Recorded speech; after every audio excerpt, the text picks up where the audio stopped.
কারো সাথে আমি আলগা পিরিত দেখাতেও পারি না আর দেখতেও পারি না। আমি আমার মতোই থাকতে পছন্দ করি।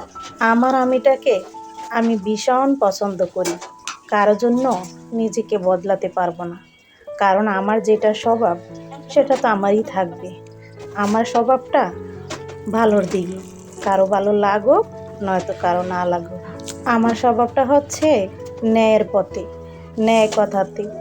এতে অনেকের ভালো লাগে না, আর না লাগলে না লাগুক, আমার তাতে কিছু আসে যায় না। কারণ আমি উচিত কথা আর উচিতভাবে, ন্যায় কথা ন্যায়ভাবে থেকে যদি কারো কাছে খারাপ হই তাহলে হব, কোনো সমস্যা নেই। যারা ন্যায়ের পক্ষে আছে তাদের তো আল্লাহ পছন্দ করে। বান্দা কি মনে করলো তাতে আমার কিছু যায় আসে না, আমার আল্লাহ ভালো জানলেই হলো। সম্মানিত দর্শক, আসসালামু আলাইকুম। আমি ফাতেমা বলছি নারায়ণগঞ্জ থেকে। সবাইকে ওয়েলকাম জানিয়ে শুরু করছি নতুন আরও একটি লাইফস্টাইল ব্লগ। আশা করছি সম্পূর্ণ ভিডিওটি শেষ পর্যন্ত দেখবেন, ইনশাআল্লাহ ভিডিওটি আপনাদের কাছে ভালো লাগবে। তো সকালে নাস্তা টাস্তা তো খাওয়া দাওয়া হলো, তারপর সাইফুল চলে গেল কলেজে, আপনাদের ভাইয়া চলে গেল দোকানে, শিউলি চলে গেল কলেজে, শুধু পড়ে রইলাম আমি। এখন আমার শুরু হয়ে গেল ঘর গোছানো, সব কাজকাম গুছিয়ে করে নিব।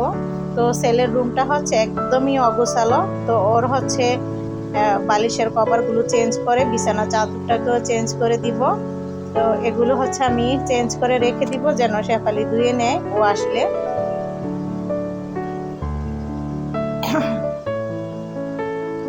তো এই তো এখন আমি এই চাদরটাকে বিছিয়ে নিব। আর ওই পাশে যে বই, তারপর হচ্ছে বই খাতা সব কিছু এলোমেলো, ওর কাপড় চোপড় যখন যেটা পরবে, দিনে যে কয়বার কাপড় চেঞ্জ করবে ওইটা আর বলে শেষ করা যাবে না। ছেলেটা শুধু হাতে পায়েই বড় হয়েছে, এখনো একা শুইতে ভয় পায়। কালকে রাত্রে শুয়ে মা মা করে ডাকতেছে। তারপর আমি দৌড়ে উঠে আসলাম, আপনাদের ভাইও উঠে আসছে। এসে দেখি সে বসে আছে। কি হয়েছে বলতেছে কে যেন আসছিল।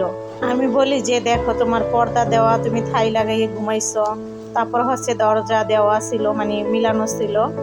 এই যে দেখুন কতটা কাপড় ওর চেঞ্জ করা হয়েছে। প্রতিদিনই এতগুলো কাপড়কে নিয়ে আর কি ধুয়ে দিতে হয়। তো একটার পর একটা কাপড় চেঞ্জ করে আর কি রেখে দিব, ওদিকে সেদিকে ফালায় আর কি। তো এরকম করে বই খাতা সব অগোছালো করে রেখে দিয়েছে, সেগুলো গুছগাছ করতেছি। তো যেটা বলতেছিলাম, মানে ও ভয় পায়ে আর কি আমাকে ডাকতেছিল। যখন আসলাম তো বললাম যে তুমি স্বপ্ন দেখছো, এই জন্য ফজরের আজান দিতেছে শুনতে পাও? পরে বলতেছে হ্যাঁ। তো মানে ও যখন বড় হয়ে গেছে তখনও কিন্তু দুই বোনের সাথেই ঘুমাইতো। কারণ আজকে প্রায় এই 1.5 বছর হবে এই একা শোয়াইতেছি। এর আগেও কিন্তু ওর জন্য রুম আলাদা ছিল। তো হচ্ছে এরকমই ভয় পাইতো, শুইতে চাইতো না। তো আমার দুই মেয়ে আবার তাকে অনেক আদর করতো। তো ভাইকে নিয়ে ওরা হচ্ছে ঘুমাইতো, মাঝখানে একটা কোলপালিশ দিয়ে দুই বোনে আর হচ্ছে ভাইয়ের সাথে নিয়ে এক রুমে ঘুমাইতো। অথচ আরেক রুম কিন্তু খালি পড়ে থাকতো, রুম ছিল অথচ ওকে দুই বোন ভাই ভয় পাইবো এই জন্য নিজেদের সাথেই শোয়াইতো। তো যাই হোক, এখন ও তো বেশি বড় হইতেছে। তো বললাম যে এখন থেকে তুমি যতই কষ্ট হয় আলাদা হওয়ার চেষ্টা করো। তো ওই যে বললাম এখনও সে মাঝে মাঝে বলবো ভয় লাগে ভয় লাগে, তারপর হচ্ছে এরকম। তো মাশাল্লাহ দিলেও হচ্ছে নামাজ পড়ে 5 ওয়াক্ত, তারপর হচ্ছে একটু লেট করেই ঘুমায়, নফল নামাজ টামাজ পড়ে টরে। তো ওকে বললাম যে ফজরের সময় হয়েছে, তো তুমি ফজর নামাজ প্রায় কামাই দিয়ে ফেলো, ঘুমাইয়ে যাও তাড়াতাড়ি, তাহলে পড়তে পারবা। কিন্তু ফজরের সময় তুমি অনেক সময় ওঠো, আবার অনেক সময় ওঠো না, কিন্তু সব সময় উঠতে হবে। তো এখন হচ্ছে ফজরের সময় হয়েছে, আল্লাহ তোমাকে জাগিয়ে দিচ্ছে। স্বপ্ন দেখতেছিলা, তো ওই স্বপ্ন আর কি ভেঙে গেছে, মনে করছো যে তোমাকে কেউ ডাকতেছে, আসলে কিছুই না, ঘরে কিছুই থাকে না। আর তুমি তো নামাজ পড়ো, যারা নামাজ টামাজ পড়ে তাদের সাথে খারাপ কোনো কিছু আসে না, আর তারা খারাপ কিছু দেখেও না। তো যাই হোক, চেষ্টা করবা প্রতিদিন ফজর পড়তে, কারণ সব নামাজ পড়ো, ফজর নামাজ যদি তুমি কাজা পড়ো, ডেলি ডেলি যদি কাজা পড়ো তাহলে হবে না, তোমার পড়তে হবে প্রতিদিন। তো অনেক সময় ওকে মানে আমি ডাক দিয়ে উঠাই, আবার আমার অনেক সময় নামাজ থাকে না, তখন আমি আবার উঠিও না। তো এই আর কি সমস্যা, মাঝে মাঝে পড়বে আর মাঝে মাঝে আবার মানে পরে আবার ঘুমোতে উঠে আর কি করে। তো এই জন্য ওকে বললাম যে ফজরের নামাজ যেন কামাই না হয়, ফজর নামাজ তোমাকে পড়তেই হবে, ফজরের সময় তুমি এই যে স্বপ্ন দেখছো যে কে যেন আসছে, আসলে তোমাকে আল্লাহই জাগিয়ে দিছে। কি করবো, ওকে সান্ত্বনা দিলাম। ও হচ্ছে ভয় পায়, তো কিছু তো বলতেই হয়। জানি না বাকিটা কি। ও বলতেছে কে যেন আসছে, আমাকে ডাক দিচ্ছে। তো এই জন্য আর কি ওকে বললাম যে আল্লাহই তোমাকে ডাক দেওয়া হয়েছে, তুমি যেন নামাজ পড়ো না, এই জন্য। কারণ মাঝে মাঝে মায়েদের কিন্তু একটু এরকম বলতে হয়, নয়তো ভয় পাইবো যে আসলে কিছু একটা। তো এই জন্য আর কি।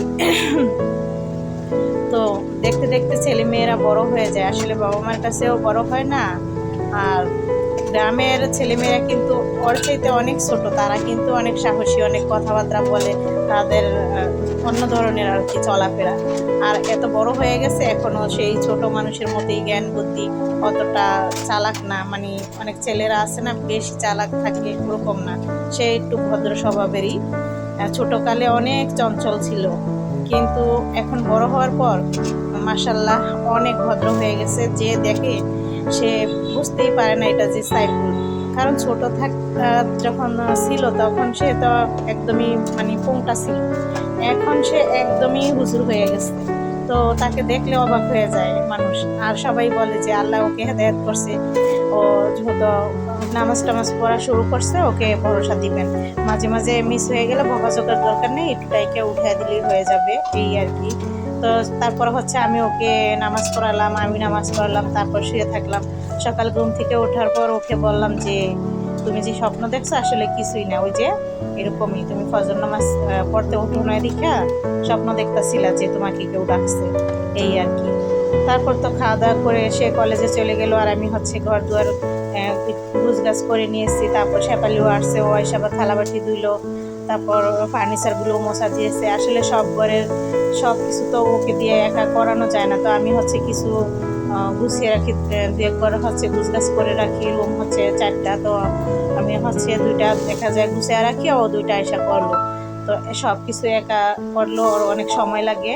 তো আমি কিছুটা গুছিয়ে রাখি, ও আবার কিছুটা করে, এই আর কি। মিলে জিলেই করতে হবে। একজন হেল্পিং হ্যান্ডেল যদি আমি সব চাপিয়ে দিই, তাহলে ওরাও তো অন্যের বাসায় কাজ করে, তাই না?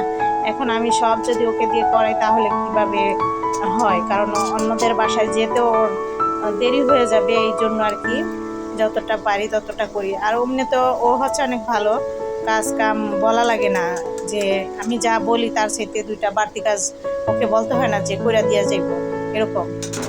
তো এই জন্য ওকে ভালো লাগে। তো এক সময় দেখা গেছে এইসব মানুষের সাথে হিসাব করতে নেই, এক সময় বেশি করবো, এক সময় কম করব।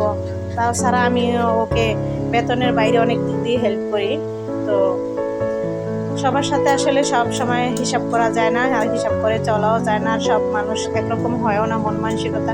ওর সামনে আমি টাকা পয়সা যে কোনো জিনিস আমি যেভাবে রেখে দিব সেইভাবেই থাকবো, আছে না এই জিনিসটা এইভাবে মানুষের সামনে ধোয়া যাবে না, সাবধানতা, ওরকম না। মানে ওর সাথে তো আমাদের 8 বছরের মতো হবে, সম্ভবত 8 বছর হবে ওর সাথে সম্পর্ক।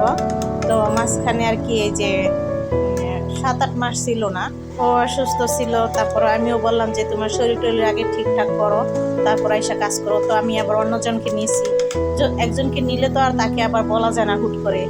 তারপরে এখন সময় সুযোগ পেয়ে, মানে যেহেতু শারমিন অসুস্থ, তো এই জন্য আমি আবারও শেফালিকে বললাম যে তুমি আবার আমার কাজ করো। তো ওকে আর কিছু বলে দিতে হয় না, সুন্দর করে গুছিয়ে গাছিয়ে একদম সুন্দর করে কাজকাম করে, এই জন্য ওকে আমার অনেক পছন্দ। তো আজকের মতো ভিডিওটি এখানে শেষ করছি। সবাই ভালো থাকবেন, আল্লাহ হাফিজ।